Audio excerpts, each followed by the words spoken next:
반갑습니다. 우리 이제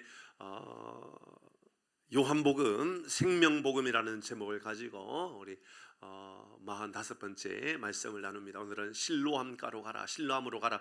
너무 잘 알고 있는 이 메시지죠. 실로암으로 가는 이 사건, 나면서부터 맹인이 있었었는데 예수님께서 그에게 흙에 침을 뱉고 진흙을 어겨 눈에 바르고 실로암 가서 씻어서 눈을 낫게 되었다. 그리고 12장에는 저 뒷부분에 보면 그가 이제 예수를 증거하게 되었다. 그가 어떻게 예수를 선포하는 사람이 되었는가에 대한 이야기까지 나옵니다. 그 이야기는 이제 다음 주, 그 다음 주 이어질 것이고요. 오늘은 그 앞부분에 있는 이제 실로암가에 가기까지, 실로암가에 가서 어떻게 회복되어졌는지 이런 말씀을 좀 나누도록 하겠습니다. 1절 먼저 말씀을 바로 들어가도록 하겠습니다. 1절입니다. 제가 아무리 생각해봐도 다른 예를 들거나 삶의 예를 들어가는 게 별로 유익하지 않았습니다. 그래서 1절 바로 오늘 말씀을 읽도록 합니다. 같이 합니다. 시작. 이 말씀 얼마나 중요한 말씀인지 모릅니다. 예수님께서 길을 그냥 가신 것이 아닙니다. 이제 7장, 8장의 말씀에서 정말 이 진흙탕과 같은 그러한 논쟁들을 마음껏 벌리고 그 논쟁을 통하여 분명하게 예수님이 누군가, 예수님이 어디서 왔는가, 하나님께로부터 왔다, 예수님이 왔는가, 구원하기 위하여 왔다, 생명을 구하기 위하였다. 예수님께서 그런 말씀을 마음껏 전하셨습니다. 그래서 예수님을 먹어야만 된다, 예수님이 생명의 떡이다, 그 떡을 먹어야 우리는 영원한 생명을 얻는다. 여기까지 다 나눈 이후에 예수님께서 이제 9장 넘어가면서 이제 우리가 주목해야 되는 겁니다. 그럼 9장에서 이 사건, 그러니까 논쟁 이후에 이 사건은 그것을 설명하고 진짜라는 것, 그러니까 예수님께서 말씀하셨던, 예수님이 알려주었던 내가 누군 줄 아느냐, 내가 하늘로부터 왔다, 내가 하나님이다, 내가 이 메시아다라는 것을 이제 증명해는, 논증했다면 이 9장은요 증명을 해 보이는 시간입니다. 증명. 그래서 기억하셔야 되는 게요, 이 9장에 나오는 실로암에 가서 씻으라고 했던 이 나면서부터 이 맹인이 고침받았던 이 사건을 우리는 요한복음에 나오는 7가지 표적은 말씀드렸죠. 그냥 표적은 단순한 기적이 아니라고요. 표적은 사인과 같은 거예요. 그러니까는 예수님이 누군가에 대한 것을 보여주는 거예요. 누군가에 대해서 설명한 것이 아니라 7장, 8장에서 누군가에 대해서 설명했다면, 그거 가지고 논쟁했다면 9장은요 이제 증명해 보이는 거예요. 그러면 증명은 어떻게 해야 되느냐면 당신이 하나님이라는 것을 증명해 줘야 되잖아요. 그러니까 요 증명 끝나고 나면 마지막 이제 7번째 증명은 죽은 나사로를 살리는 장면이 나와요. 그러니까 죽은 나사로를 살리기 전에 이게 나을 때부터 맹인을 어떻게 고치는가에 대한 이야기를 하시는 겁니다. 자, 1절 말씀을 보니까 이렇게 이야기합니다. 길을 가실 때, 그냥 가신 게 아니에요. 길을 가실 때에 날 때부터 맹인된 사람을 보신지라. 그냥 우연히 지나가다 본 게 아닙니다. 예수님께서 주목하여 본 겁니다. 예수님께서 날 때부터 맹인된 사람을 본 겁니다. 저는 우리 주님께서 우리를 보시고 이곳으로 인도해 주신 줄 믿습니다. 그런 믿음의 고백을 가지고 앉아 있어야 돼요. 우연히 내가 교회 왔다, 재수 없어서, 아니 그럴 수는 없잖아요, 그죠? 우연히 이곳에 앉아 있다가 아니라 하나님께서 나를 보시고 주목하셔서 이곳에 불러주셨다라는 것이죠. 그런 믿음의 고백입니다. 그런데 사람들은 그렇지 않습니다. 여러분, 나면서부터 맹인된 사람을 만나요? 사람들 어떻게 볼까요? 그 사람은, 여러분 오해하지 마세요, 세상 사람이 아니에요. 예수 믿는다라고 말하는 그 사람들도 마찬가지입니다. 교회 다닌다고 하는 그 사람들도요, 일반적으로 이런 맹인을 볼 때에 어떤 마음을 가지고 보는지 한번 볼까요? 예수님께서 주목하고 있는 이 사람, 그 사람을 어떻게 보았는지를 지금 보는 거예요. 날 때부터 맹인된 사람을 보신지라. 그러면 예수님이 보신 것 좀 다르게 봤다는 얘기를 하고 싶겠죠? 이따가 할 겁니다. 2절 어떻게 보는지 한번 볼까요? 사람들은 이렇게 봅니다. 누가요? 시작. 됐습니다. 누가요? 우리가 말입니다. 우리가 제자들이, 우리가 어떻게 합니까? 다시 2절 시작. 제자들이 물어 이르되 랍비여, 이 사람이 맹인으로 난 것이, 다시 크게 좀 해보십시다. 이 사람이 맹인으로 난 것이, 계속 시작. 누구의 죄로? 이맘이니까, 자기니까 이렇게 판단해 버리는 겁니다. 예수 믿어도요, 참 이런 사람이 못돼 먹은 사람이 많아요. 저 사람은 사업이 안 된대. 뭐야, 무슨 죄를 지었길래 저렇게 하는데, 이런 식으로 이야기하는 사람이 있단 말입니다. 교회 다녀도요, 여러분 어려운 사람을 보면, 어떤 제 뭐 건강에 어떤 어려운 사람을 만나면, 뭐야 저 혹시 부모의 죄야? 아니면 저 사람이 죄를 지었어? 이렇게 말하는 사람이 있습니다. 근데 이렇게 말한 이유가 있지요. 제자들입니다. 예수님을 믿는 사람이란, 예수님을 따라다니는 사람이란 말입니다. 성경을 안다 모른다? 아는 사람 말입니다. 그러니까 누구의 죄로 말미암는 것입니까? 라고 물을 때에는 정죄하고 있는 겁니다. 지금 정죄하듯이 저 사람의 죄, 그럼 날 때부터 맹인입니다. 그러면 날 때부터 맹인이니까 그 사람, 맹인인 그 사람의 죄라는 말입니까? 아니면 다른 사람의 죄로 말미암는 것이라고 보는 겁니까? 전자의 후자예요? 후자로 보이죠. 그러니까 이렇게 본 겁니다. 누구의 죄로 말미암음입니까? 라고 말하면서 자기입니까? 부모입니까? 그러니까는 정죄해 버리는 거죠. 뭘 잘못했길래? 부모가 뭘 잘못했길래? 아마도 이 이야기는 출애굽기에 나오는 예수 하나님께서 그 10계명을 말씀하시면서 그 하나님을 섬기지 아니하고 우상을 숭배할 때 3, 4대에 이르기까지 하나님께서 심판하시겠다라는 말씀 있지 않습니까? 그러니까는 그런 맥락으로 본다 그러면 분명히 이 사람은 이렇게 보는 거죠. 제자들도 아마 저 집안이 우상 숭배했을 거라고, 저 하나님을 섬기지 못하고 우상 숭배 가지고 3, 4대에 이르기까지 이런 큰 형벌을 받고 있는 것이라고 그렇게 판단해 버리는 경우들도 있다 그 말입니다. 여러분, 이제 우리 스스로를 한번 점검하는 거죠. 여러분 사람을 볼 때에 여러분 어떻게 봅니까? 그래, 참 안타깝다, 참 저 사람 참 마음이 아프네 라는 마음의 긍휼한 마음이 이런 마음 안에 있습니까? 아니면 우리도 모르는 사이에 정죄하는 겁니다. 저런 식으로 사니까 저런 거지 뭐, 저 사람 저럴 수밖에 없어, 저런 심판을 받을 만한 이유가 있는 거야 라는 식으로 이야기할 수도 있다 그 말이죠. 그게 남의 이야기가 아니라 어쩌면 우리 이야기인 거죠. 그때 예수님께서 중요한 이야기를 하십니다. 예수님의 관점입니다. 자, 예수님께서 보셨습니다. 근데 예수님만 본 거예요? 제자들도 본 거예요? 제자들도 봤지요? 제자들이 봤는데 제자들이 하는 말은 누구의 죄냐라고 판단하고 심판하려고 그런 겁니다. 근데 예수님께서는 이렇게 말씀합니다. 3절입니다. 시작. 아니 3절이 아니라 다시 1절 봐야 되겠네요. 1절입니다. 1절 다시 보겠습니다. 1절 다시 보겠습니다. 시작.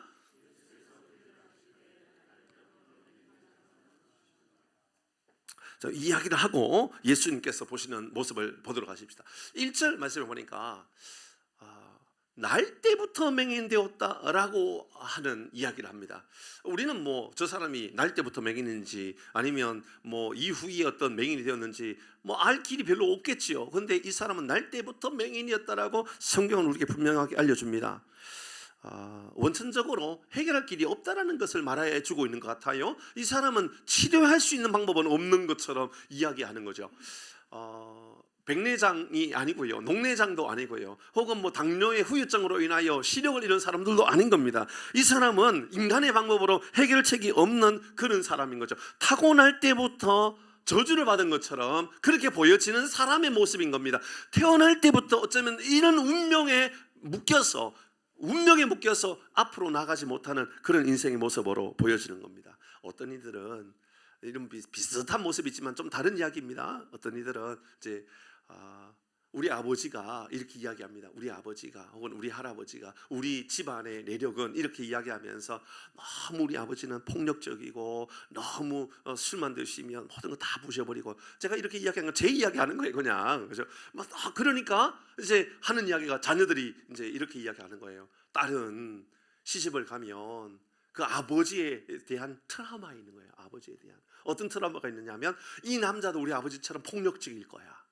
이 남자도 우리 아버지처럼 어쩌면 술을 먹고 뭐 하면 세상에 정신을 다 놓고 살아가는 사람일지도 몰라. 이러한 생각에 빠져서 나가지 못하는 경우들이 있단 말이죠. 아들 뭐 더 심하죠. 아들은 아버지에게 보고 배운 게 늘 폭력적이고 술 먹으면 막 다 부셔버리고 뭐 그런 것을 본 아들은 결혼하고 나서 늘 그런 근심에 빠지는 거죠. 나도 혹시 그런 사람이 되지 않을까? 나도 혹시나 결혼하면 건강하지 못한 가정을 세워가게 되는 것은 아닐까라고 하는 염려로 가득 채워져 있는 이런 경우들이 있죠. 교통사고로 인한 후유증, 트라우마도 있겠죠. 어떤 이들을 가운데 잘 한번 생각해 보시면 운전을 배운 지 얼마 안 됐는 사람이 사고를 냈어요. 그 다음부터는 이제 운전을 배우기가 어려워지는 사람들도 있어요. 아마 우리 교우들도 있지 않을까요? 운전 면허증은 있는데 신분증을 제출하러 가면 면허증이에요. 운전할 줄 아느냐면 운전 못한 지 20년 됐다, 30년 됐다. 그러니까 운전은 못해요. 면허증은 들고 다녀요. 신분증일 뿐인 거죠. 아무 의미 없는 거죠. 왜 운전을 못하느냐 그러면 예전에 사고를 냈다고. 그래서 사고로 인하여 차도 크게 파손되었고 나도 크게 다쳤다고. 그 이후부터는 운전면허증이 있으면 운전은 하지 못한다고. 자, 여러분 그런 아버지나 어머니에 대한 트라우마나 혹은 차량 사고로 인한 트라우마나 이런 거 고칠 수 있어요, 없어요? 어려워요? 있어요. 별로 어렵지 않아요. 여러분 그런 거 다 고칠 수 있어요. 운전으로 인하여 사고로 인한 트라우마 못 고쳐요? 아니요. 우리 어머님 80 다 되었지만 우리 어머님 굉장히 젊을 때부터 운전했거든요. 그러다가 연세가 조금 들고 나서 한번 사고가 났어요. 교회에서 내려가다가 제가 볼 때는 왜 그랬는지 모르겠어요. 사고 났는데 우리가 이제 형제들이 어머니 절대로 이제 앞으로 운전하면 안 됩니다. 그래서 이제 운전을 못하게 해왔어요. 근데 80이 다 된 우리 어머니는 지금도 여전히 야이야 나 차 사주면 안 되냐 이런 얘기를 해요. 나도 지금도 운전하고 싶다라는 거예요. 아마 우리 어머니 운전을 지금 해도 잘할지도 모르겠어요. 큰 문제가 되지 않거든요. 여러분 아버지에게 받았던 상처 트라우마도요 잘 회복할 수 있어요. 심리적으로 좋은 상담가를 만나면 충분히 치료할 수 있어요. 여러분 이런 치료가 가능한 이야기가 아닌 거예요. 여러분 태어날 때부터 팔이 없어요. 여러분 치료할 수 있어요, 없어요? 의수를 단다고 치료된 거예요?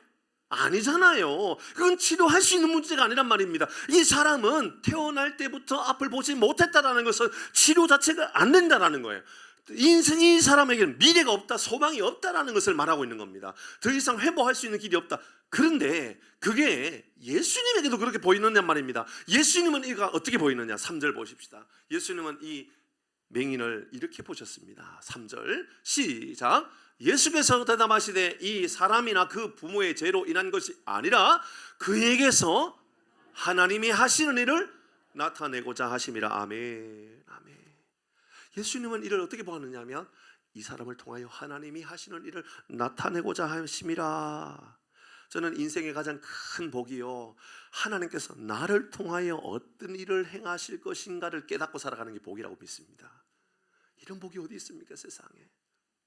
아프든 상처가 있든, 전 예를 들어서 우리 아버지가 이러이러하다 이러했다, 그것을 보면서 그래 나는 태어날 때부터 이렇게 살았어, 나는 말이야 너무 가난하게 살았어, 난 너무 힘들게 살았어, 그렇게 나 자신을 자책하거나 나를 비하시키거나 나는 이것밖에 안 된다라고 그렇게 말하는 사람이 있는 반면에 어떤 사람은 아니라고 하나님께서 나를 통하여 어떤 위대한 일을 행하실 것이라고. 예수님은 이 사람에게, 태어날 때부터 맹인 이 사람에게 하셨던 이야기가 누구의 죄의 문제가 아니라 누구의 죄의 문제라고 판단해보는 것이 아니라 예수님은 그 사람을 통하여 하나님이 하시는 일을 드러내고자 하심이라.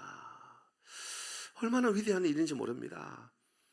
열심히 돈을 벌지만, 열심히 최선을 다하여 돈을 벌고 살지만 사명을 가지고 그렇게 돈을 벌고 살아가는 사람들은 사실은 별로 없을걸요. 거의 없을 겁니다. 이 가난이 지긋지긋하니까 그 지긋지긋한 가난에서 벗어나고 싶어서 열심히 일하고 살아가는 거겠죠. 어떤 일은 열심히 운동합니다. 왜 그렇게 열심히 운동하냐 보니까 건강이 약한 게 지긋지긋하거든요. 어디 아픈 게 지긋지긋해. 무릎이 아프다, 허리가 아프다. 그러니까는 목숨을 걸고 운동하는 사람들도 있지요. 그런데 예수님은 우리에게 너를 통하여 하나님이 하시는 일들을 드러내고자 하십니다. 이렇게 말씀하셨습니다. 나를 통하여 하나님께서 하시는 일들을 드러내기를 원하신다. 이 맹인은요 태어난 이후에 자신의 인생에 무슨 꿈이라는 게 있었을까요? 없었을 겁니다. 이 사람의 꿈이라고 하는 것은 고작 지나가는 사람에게 구걸하면서 동전 한 입 얻고 다른 사람에게 이 도움을 받고 살아가는 게 그게 인생의 전부였을 것입니다. 내일에 대한 어떤 기대감도 없었을 것입니다. 가능성도 없었을 것입니다. 내가 회복된다고요? 그런 생각 자체를 하지 않고 살아갔을 거라 그 말입니다. 그런데 사실 많은 사람들은 특별히 이렇게 가진 것이 없고 능력이 없고 힘이 없고 내세울 만한 것이 없고 그래가지고 나는 스스로 나는 아무짝에도 쓸모없는 사람인 것처럼 그렇게 생각하고 희망이 없는 것처럼 사실 그렇게 생각하고 있는 사람들도 얼마나 많이 있는지 모릅니다. 저는 때로는 언론이 뭐 한국을 향하여 헬조선이다 이렇게 말하면서 한국을 뭐 지옥과 같은 땅이다 그렇게 말할 때마다 참 밉습니다. 왜 그렇게 표현하는지 모르겠다. 왜 한국을 그렇게 말하고 있는지 모르겠다. 이런 생각이 들 때도 있습니다. 그렇게도 자신감도 없고 그렇게 미래에 대한 소망도 없고 그렇습니까? 이런 제 이야기를 하면 이곳에 계시는 우리 연세 드신 분들 가운데는 목사님 제가 나이가 이제 80인데 제가 무슨 꿈을 가지고 있습니까? 잘 들으셔야 됩니다. 이곳에 80이 아니라 90이 넘어서 100이 넘어도요 꿈 있는 사람은요 여전히 젊은 삶을 살고 있다는 거 아시지요? 꿈 있는 사람과 꿈이 없는 사람 완전히 다릅니다. 내일에 대한 기대감을 가지고 살아가는 사람 달라요. 아마 여기에 연세 드신 우리 권사님, 집사님 가운데는요 이 나이에 내가 무슨 꿈을 꾸고 살아가겠냐고 이렇게 이야기하는 사람이 있어요. 그렇다면 하나님 입장에서 본다 그러면 그 사람은 이곳에 그냥 두는 게 좋아요? 빨리 데리고 가는 게 좋아요? 하나님 입장에서 보면 그냥 데리고 가는 게 낫죠. 이곳에 두신 이유는요 오늘 말씀대로라 그러면 그에게서 하나님이 하시는 일을 드러내고자 하심이라. 뭐냐 하면 당신을 통하여 여러분을 통하여 하나님의 영광이 나타나기를 원하신다라는 말씀으로 여러분 듣기를 바랍니다. 그런 마음을 가지고 앉아 있어야 되는 거죠. 아이고 목사님 제가 몸도 안 좋은데요. 예 괜찮아요. 몸이 안 좋은 게 문제가 아니에요. 꿈이 없는 게 문제예요. 돈이 없는 게 문제가 아니에요. 꿈이 없는 게 문제예요.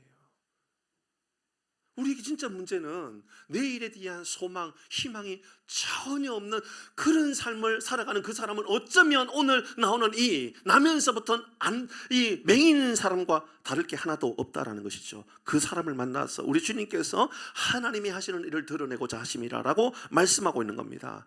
사람들은요 나의 약점을 말합니다. 사람은요 나의 상처를 말합니다. 사람들은요 나의 실패를 말합니다. 나의 고난을 말합니다. 그러면서 정죄합니다. 네가 그렇게 사는 이유는 말이야 네가 애초부터 그런 인생을 살아가는 것은 너의 선택이 잘못되었던 것이고 너의 판단이 잘못되었던 것이고 네 생각부터 고쳐 먹어야 된다라고 말하고 있을지도 모릅니다. 그런데 예수님은 그렇게 말씀하시는 것이 아니라 나는 말이야 네가 약해도 네가 부족해도 네가 어려워도 나는 너를 통하여 하나님의 영광이 나타났으면 좋겠다라고 말씀하시면서 내가 여전히 너를 살려놓은 이유는 아파도 좀 힘들어도 하나님께서 여러분을 통하여 더 귀한 일들을 쓰시고자 하시는 하나님의 목적 계획이 있음을 믿으시기를 바랍니다. 그런 목적으로 우리 주님께서 이제 이 날 때부터 맹인되었던 이 사람을 만나셨던 겁니다. 다시 이제 점검해 본다 그러면 이유가 이제 분명해지는 거죠. 7장에서 8장, 7장 8장에서는 논쟁했다면 예수님이 누군가에 대하여 그렇게 피나는 논쟁을 했다면 이제 9장에서 만나는 것은 그 논쟁에 대하여 증명해 보이는 그 예수님이 어떤 일을 행하신지 이제 보자 그 말입니다.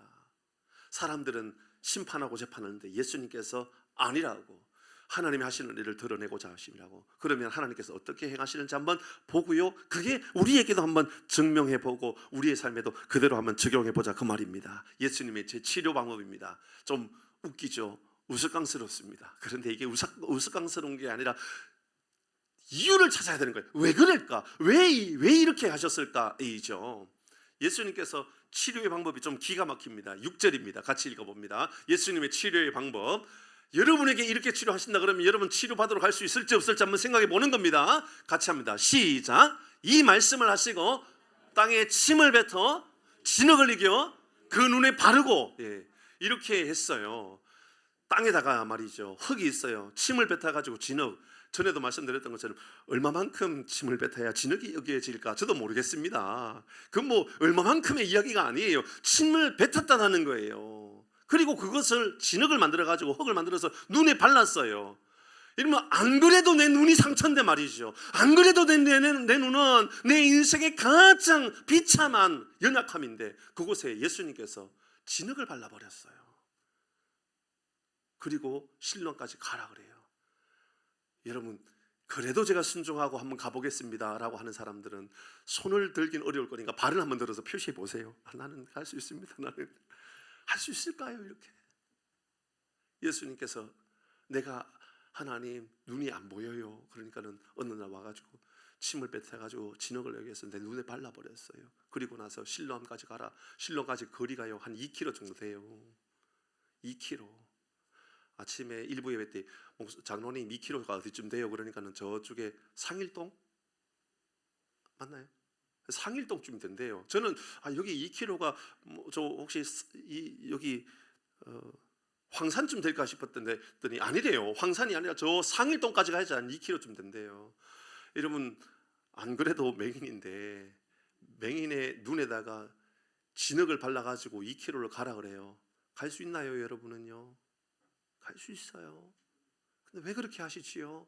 예수님 왜 이렇게까지 하셔야만 하느냐 그 말입니다. 그러면 다시 한번 생각해 보십시다. 이전부터 예수님께서 맹인들을 이렇게 고치셨습니까? 여러분 한번 생각해 보세요. 맹인들 이렇게 고치셨어요? 항상? 아니잖아요. 우리가 알고 있는 여러분 바디메오 있잖아요. 바디메오도 맹인이었거든요. 바디메오가 맹인이었어요. 근데 예수님께서 바디메오를 고치시죠. 어떻게 고치셨죠? 예수님이 말씀하시니 뭐로 고쳤어요? 그냥 말씀으로 고쳤단 말입니다. 그냥 말씀으로 고쳤어요. 말씀으로. 근데 잘 생각해보면 바디메오가 눈을 뜬 건 그냥 예수님께서 기적인 거예요. 기적. 어떻게 고치셨느냐? 말씀으로도 고치셨단 말입니다. 마태복음의 말씀에 보니까 두 맹인이 나와요. 두 맹인도 어떻게 고쳤느냐 하면 두 맹인을 고칠 때는요 손을 만져가지고 손으로 그 맹인의 눈을 만졌어요. 만지니까는 눈이 밝아졌단 말입니다. 그러면 오늘 본문에 나오는 이 사람도 여러분 그렇게 말씀으로 고칠 수 없냐 말입니다. 이 사람을 그냥 손으로 만져가지고 고치면 안 되냐 말입니다. 이렇게 고칠 수 있는데 왜 오늘 본문에 나면서부터 맹인된 이 사람은 이렇게 다르게 고쳤느냐 그 말입니다. 그것은 다시 7장 8장에 나왔던 예수님이 누군가에 대한 논증에 대해서 증명하기 위함이라는 거죠. 그러니까 예수님이 누군지에 대한 설명을 하고 싶었던 겁니다. 그 설명은 뭐죠? 예수님이 하나님이다. 지난주에 말씀했잖아요. 나는 이다. I am이라는 나는 있었느니라가 아니라 나는 있느니라 라고 뭐야 이상한 말씀 하셨단 말입니다. 나는 있었느니라가 아니라 나는 있느니라. 언제요? 그러니까는 예수님으로부터 이미 2000년 훨씬 전에 있었던 모세 때에도 있었고 그때도 예수님 때도 있었다 그 말이 아니라고요. 있었다라고 하는 것은 시점이 그때나 지금은 어떤 시점이 있었지만 있느니라고 하는 것은 존재 자체에 대한 이야기를 그랬잖아요. 그러니까 모세 시대 때 그 떨기나무 아래에서 예수님 하나님께서 모세를 만났을 때에 사람들이 당신 나를 가서 이스라엘 백성을 구원하라 그러는데 당신을 누구라고 그럽니까? 그러니까는 하나님께서 나는 스스로 있는 자니라. I am that I am 그렇게 말했단 말이에요. 나는 있다. 나는 존재한다. 그러니까 존재에 대한 이야기를 했단 말이에요. 그 존재에 대한 이야기를 오늘 이야기하는 거예요. 오늘 이야기 그걸 증명하는 거예요. 아니 갑자기 왜 이 앞을 보지 못하는 이야기하면서 왜 그 이야기를 할까? 그 이야기이기 때문에 그렇습니다. 이제 한번 생각해 보십시다. 다시 한번 더 볼까요? 예수님께서 날 때부터 맹인된 사람을 봤습니다. 그리고 사람들은 그렇게 이야기합니다. 누구 죄 때문입니까? 책망하고 심판하면서 그렇게 판단해 버릴 때에 예수님께서 아니야.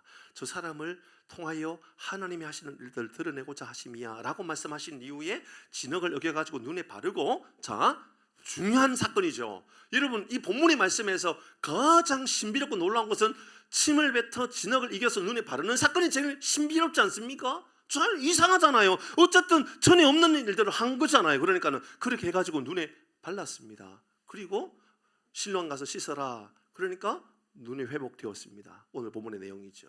왜 진흙을 발랐느냐 이 이야기죠. 성경에 흙을 가지고 무엇을 어떤 일을 했다라는 것은 오늘 본문의 말씀이 첫 말씀이 아니죠. 여러분 잘 기억하셔야 돼요. 처음에 흙을 가지고 하나님께서 행하셨던 일이 있었죠. 뭐죠? 맞습니다. 그 이야기입니다. 그 이야기. 하나님께서요 하셨던 첫 번째 흙으로 했던 일은 여러분 사람을 만들었습니다. 사람을 흙으로 만들고 그것을 끝났어요? 아니죠. 그 코에 생기를 불어 넣으셨습니다. 그리고 성경은 비로소 그가 생명이 되었다라고, 영혼이 있는 사람이 되었다라고 이야기하고 있지요. 그 이야기가 오늘 본문의 말씀을 그대로 적용한다면 제 이야기가 아니라 신학자들의 이야기입니다. 잘 생각해 보면 이런 거지요. 예수님께서 흙을 가지고 뭐죠? 이것은요 창조의 작업입니다. 창조의 작업인데 그냥 눈에 바를 수 없으니 생기를 넣는 겁니다. 그건 뭐냐 하면 예수님께서 침을 뱉었다라는 것은 또 다른 영적으로 본다 그러면 예수님의 생명을 그곳에 부여하여서 사람의 눈에 붙인 겁니다. 태어날 때부터 앞을 보지 못했다라는 것은 태어날 때부터 그는 사망이요 어둠이요 아무런 소망이 없는 사람이었다 그 말이었죠. 그런데 예수님께서 창조의 일을 하는 겁니다.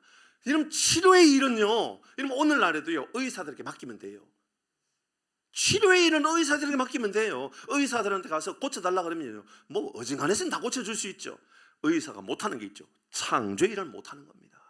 지금 예수님이 하시는 일은요, 이 나면서부터 이 맹인이었던 이 사람에게 치료의 일을 하는 것이 아닙니다. 치료의 일이 아니라 창조의 일을 하고 있는 거예요. 창조의 일. 어떻게 창조의 일을 하고 있죠? 눈에다가 예수님께서 침을 바르고 생기를 불어 넣으시고 흙을 만들어서 그 눈에 바르심으로 말미암아 이제 생명이 되도록 하신 거예요. 그러면 생명이 되었다 그러면 예수님의 말씀, 하나님의 말씀을 듣고 순종합니까? 안 합니까?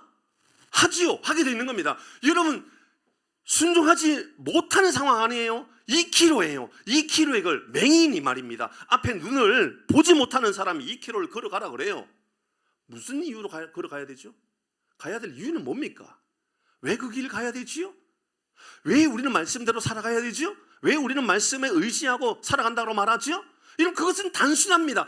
예수님이 하나님이라고 하나님의 말씀을 내가 순종하겠다라고 하는 그 말씀 외에는 답할 길이 없는 겁니다. 그러니까 이 사람이 2km나 되는 거리를 이 맹인이 말이지요, 눈에 진흙을 어겨가지고 발라가지고 실론까지 갔다라는 것은 예수님의 말씀을 순종하고, 그것은 본인의 순종이 아니라 하나님께서 순종할 마음을 주신 겁니다. 그래서 그 순종할 마음을 가지고 이제 이 맹인이 걸어갔던 겁니다. 그러면 실로암이 능력 있는 기적의 우물입니까?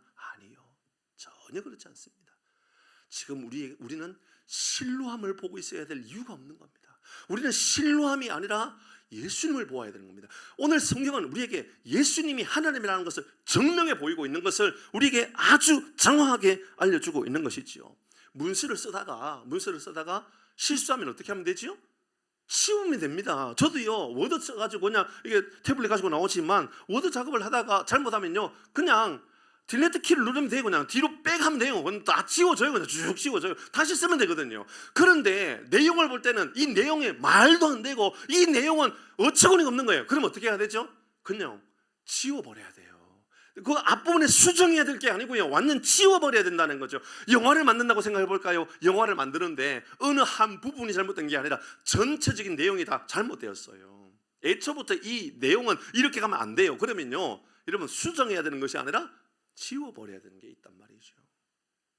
저는 이 나면서부터 맹인이었던 이 사람에게 예수님께서 접근했던 그 장면이 하나님이심을 이 사람에게 보여주고 있는 아주 정확한 장면이라는 것을 깨닫게 되었습니다. 여러분 한번 보십시다.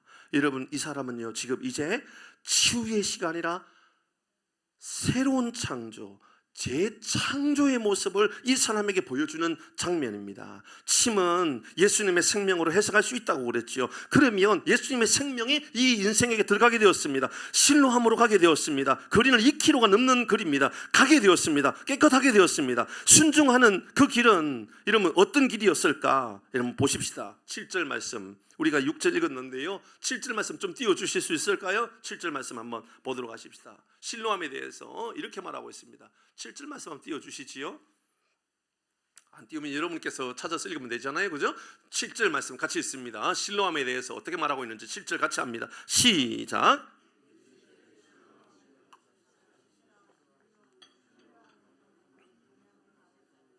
됐습니다. 실로함은 번역하면 뭐라고요? 다시요.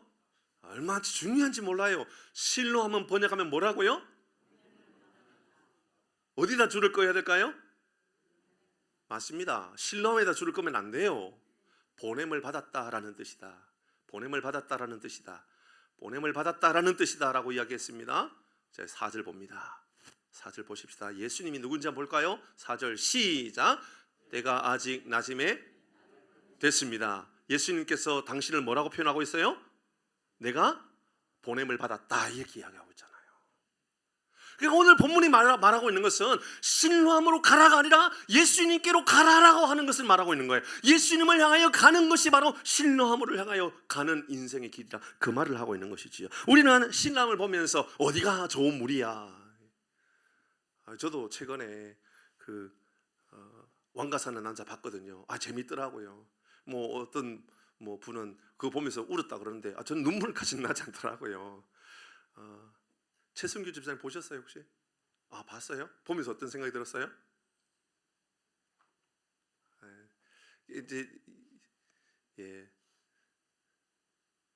최승규 집사님 어머님의 성이 뭐죠? 엄씨거든요. 무슨 엄씨일까요? 영월 엄씨시거든요. 거기에 나오는 내용이 영월 엄씨 음흥도에 대한 이야기거든요. 몰랐어요? 참. 단종이 영월로 유배 갔을 때에 그를 도와줬던 사람, 그 시신을 묻어줬던 사람, 그 누구예요? 음흥도 누구예요? 영월 엄씨. 그 사건 때문에 뿔뿔이 흩어져 가지고 살았잖아요. 영월에서 살지 못하고 어떤 사람은 이제 단양, 군위, 울산 다 뿔뿔이 흩어져 가지고 살았잖아요. 그 중에 아마 한 분이 최승규 집사 어머님 집안의 아마 형제가 아니었을까. 그 얘기를 하는 것이 아니라 그 일로 인하여 세조가 이제 조카를 죽인 거잖아요. 세조가 그때부터 피부병이 나가지고요. 몸에 피부병이 나가지고 해결할 길이 없었대요. 그래서 전국에 온천을 다니면서 치료하려고 다녔대요. 세조가. 근데 치료가 안 됐대요. 한번 보시죠. 사람들은요, 뭘 한번 치료하려고 그러면 이 병원에 가보고 저 병원에 가보고 저 병원에 가고 막 쫓아다니고, 어디가 좋다 그러면 여기 가보고, 어디가 좋다 그러면 여기 가보고, 어디가 좋다 그러면 여기 가보고, 그렇게 살아간단 말이죠. 근데도 방법이 없고요. 그런데 오늘 저는 이 본문의 말씀을 읽으면서 4절의 말씀에 때가 아직 낮임에, 예수님께서 지금 여기 계시니 낮이라는 거예요. 나를 보내시니, 하나님께서 나를 보내셨다라고 말씀하고 있죠. 그러니 지금 예수님께서 이 나면서부터 맹인된 사람에게 실로함으로 가라라고 하는 것은, 실로함이라고 하는 어떤 특별한 그 신비로운 셈이 아니라, 그 셈은 바로 예수님의 말씀에 순종하고 가는 그 길이 바로 실로함 길이라는 거예요. 그렇게 순종하고 할 수 있으면요, 신비로운 은혜가 바로 그곳에 나타난다는 것을 우리에게 알려주고 있는 것이지요. 새로운 창조의 역사가 어떻게 나타나는지 한번 보십시다. 8절 사람들은 이를 이렇게 이야기했었습니다. 같이 읽습니다. 8절 시작.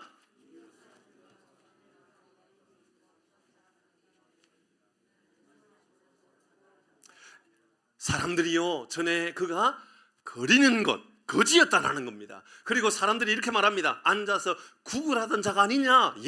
많은 사람들이 그를 이렇게 판단했단 말이에요. 앞을 보지 못한다. 그래서 그가 앞을 태어날 때부터 그러니 희망이 없고 소망이 없으니 이제 그는 그의 유일한 인생의 삶은 구걸하면서 어디에 얻어먹고 살아가는 것, 이게 전부라고 생각했단 말입니다. 근데 그가 이제 바뀌어지기 시작하는 거예요. 어떻게 바뀌어지느냐? 예수님께서 말씀하셨던 바로 실로함, 예수님을 바라보면서 예수님의 말씀을 받고 그대로 살아가는 거예요. 그렇게 살아가니까 9절 이제 이렇게 나타나요. 2절 9절입니다. 시작. 어떤 사람은 그 사람이라 하며 어떤 사람은 아니라 그와 비슷하다 하거늘 자기 말은 이제 이렇게 말하는 겁니다. 아니라고, 내가 하더라고. 내가. 이게 부끄럽지 않는 거예요. 예전에는 부끄러웠을 수도 있어요. 예수는 나를 숨기고 싶었을 거예요. 예전에는 내가 어렵고 힘들고 내가 상처 가운데 살아갔다는 것을 다 숨기고 살아갔을는지도 몰라요. 그러나 이제 이 맹인은 이렇게 말합니다. 내가 그러고, 내가. 그럼 지금은 그런 삶이 아니라는 것을 말하고 있는 것 아닐까요? 예전에는 내가 그랬지만, 예전에는 내가 거린이었지만, 예전에는 내가 너무너무 부끄럽고 어렵고 힘들어가지고 더 이상 나를 드러낼 수 없는 인생이었지만, 아니라고. 지금은 나는 이제 내가 그러라고 말할 수 있는 사람이 되었단 말입니다. 이로 인하여 11절은 이렇게 우리에게 말합니다. 시작. 대담하되 예수라 하는 그 사람이 진흙을 이겨 내 눈에 바르고. 어쩌면 오늘 본문의 내용의 모든 내용을 이 사람은 이제 정확하게 전달합니다. 정확하게. 어떻게 전달해요? 보시죠. 새 창조가 나타날 때 나타나는 위대한 표현입니다. 예수라 하는 그가 진흙을 이겨서 내 눈에 바르고 실로암에 가서 씻고 그러면 깨끗하게 되었고 내가 보게 되었다. 설명하게 되었습니다. 증거하는 사람이 되었습니다. 분명하게 내 삶에 임하였던 새 창조의 역사를 증명하고 설명하고 보여주는 사람이 되었습니다. 말씀을 좀 마무리하면서 아주 우리 스스로에게 물어야 될 아주 중요한 질문들을 이제 해보십시다. 여러분에게 이제 새 창조가 나타났습니까? 새 창조의 역사의 삶을 살고 있느냐 그 말입니다. 여전히 구걸하는 인생, 여전히 숨기고 싶은 인생, 여전히 아무도 드러낼 수 없는 인생으로 끝나고 있지는 않는가? 아니면 이 나면서부터 맹인되었던 사람처럼 아니라고. 이제 나는 설명할 수 있다고. 나는 맹인이었지만, 나는 거린이었지만, 나는 구걸하는 사람이었지만 예수님을 만나고 나서 그분이 했던 그 일로 인하여 새 창조가 나타나서 이제 나는 새로운 사람이 되었다고. 이후에 어떤 일이 일어날까요? 그런 증거자가 되는 거예요. 변화된 삶을 살게 되는 거죠. 나는 뭐 내가 그렇게 구걸하진 않아요 이렇게 말하고 있을 줄지도 모릅니다. 그런데 잘 생각해 보십시다. 많은 사람들이요 이런 모양 저런 모양으로 구걸하는 인생을 살고 있다는 거 아십니까? 아유, 목사님 제가 이 정도 부자인데요. 예, 부자라고 구걸 안 하는 줄 아세요? 그렇지 않아요. 여러분 한 푼의 돈을 더 벌기 위해서 고개를 숙여야 되는 경우들도 많고요. 허리를 조아리면서 불의에 대하여 그냥 굴복해 버리는 경우들도 얼마나 많이 있습니까? 세상의 정치인들도 보세요. 여러분 불의를 알면서도 거짓을 알면서도요 그냥 나 몰라라 하고 있다가 나중에요 딴소리 하는 경우들이 얼마나 많아요. 사실 알고 보면요 불의에 대하여 그냥 허리를 조아리고 살아가는 사람들의 모습이거든요. 그들이 뭐 가난해서 그렇습니까? 그들의 명예가 없어서 그렇습니까? 아니에요. 여전히 인생이 구걸의 인생이기 때문에 그런 거예요. 거짓과 타협하는 이유는요 구걸하는 인생이기 때문에 그런 거예요. 여러분 우리 부모 세대를 돌아보면 우리 아버지, 우리 어머니만 봐도 그래요. 자녀들 교육 한번 시켜보겠다라고 회사에 쫓겨나면 안 된다라는 그 하는 사명을 가지고요 몸부림치면서 위에 이러면 조금 더 아버지보다도 조금 더 위에 있는 분에게 그렇게 허리를 조아리는 경우들도 얼마나 많이 있었을까요? 사업하는 사람 괜찮을까요? 아니요. 사실은 사업하는 사람들도 마찬가지예요. 어떤 이들은 보면요 회사를 잘 경영하지만 이 회사를 경영하기 위하여 또 다른 사람들에게 허리를 조아리고 또 고개를 숙여야 되고 불의에 대해서 굴복해야 되고 그냥 부정과 부패도 그냥 눈 감아야만 되는 그런 경우들도 많이 있지요. 학생이라고 뭐 다를까요? 학생들도 마찬가지예요. 대학 다니는 학생들도 보면요 구걸하는 인생을 살아가는 거예요. 계속 학점 때문에 말이지요. 교수님이 부정적인 어떤 모습으로 계속 그렇게 해도 남물라는 거예요. 뭐 예를 든다면 본인이 학생이 뭐 대학원생이 논문을 썼어요. 혹은 뭐 학부생이 쓸 일은 없을 거니까 뭐 대학원생이 논문을 썼어요. 근데 교수님이 그것을 자기 이름을 고쳐서 써도 함부로 말 못해요. 그냥 모르는 척 하는 거예요. 왜냐하면 그것으로 인하여 내가 그것으로 인하여 어려움을 당할까 봐 그냥 허리를 조아리고 뭐 그냥 굴복하고 살아가는 거죠. 그게 구걸과 뭐가 다르지요?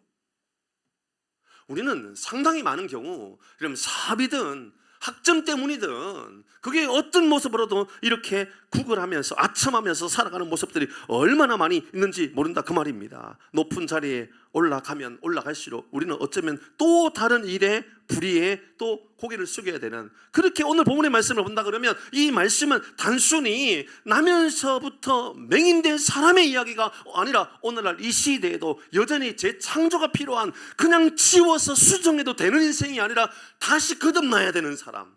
예수님께서 이제 여러분 그 앞에서 이미 말씀하셨던 그 말씀이죠. 거듭나야 할 사람들, 거듭나야 할 사람에 대한 이야기인 거죠. 새 창조가 필요한 사람들의 이야기인 겁니다.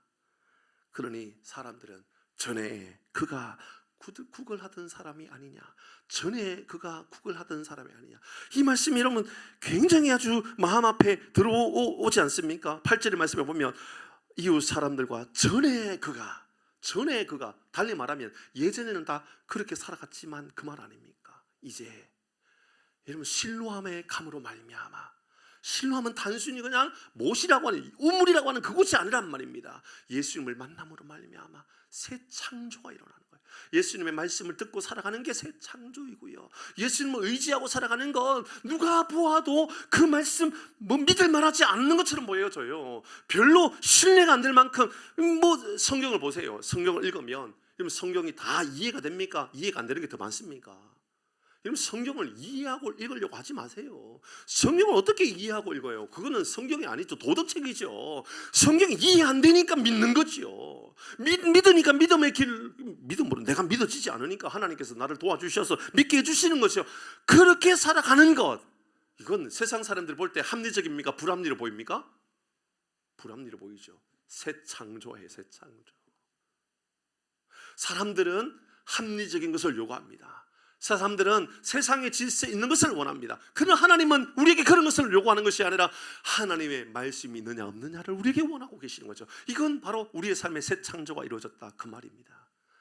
내 안에 용서가 안 되는 경우들이 있을 수 있고, 내 안에 이해가 안 되는 경우가 있을 수도 있고, 그럼에도 불구하고 우리 주님은 우리에게 끊임없이 용서하라 그러고 화해하라 그러고 친해지라 그러고 관계를 풀어가라 그러고, 그렇게 말씀을 하실 때마다 하나님 제가 어떻게 합니까? 예, 이해 안 되지요. 근데 그렇게 해야 돼요. 그게 뭐죠? 새 창조가 나에게 이루어졌다 그 말입니다. 사랑하는 교회 여러분, 말씀을 마무리합니다. 여러분의 삶에 새 창조가 이루어지는 놀라운 복이 임하기를 주의 이름으로 축복합니다. 그게 바로 오늘 이 실로함으로 가는 길입니다. 상식적이지 않아요. 그러나 하나님께서 가라 하셨기에, 그분이 하나님이라는 것을 내가 알기에, 그분의 길을 걸어감으로 인하여 우리의 인생이 거듭나고 우리의 인생이 새로워지는 놀라운 복을 누리기를 주의 이름으로 축복합니다. 실로함 찬양하도록 하십니다.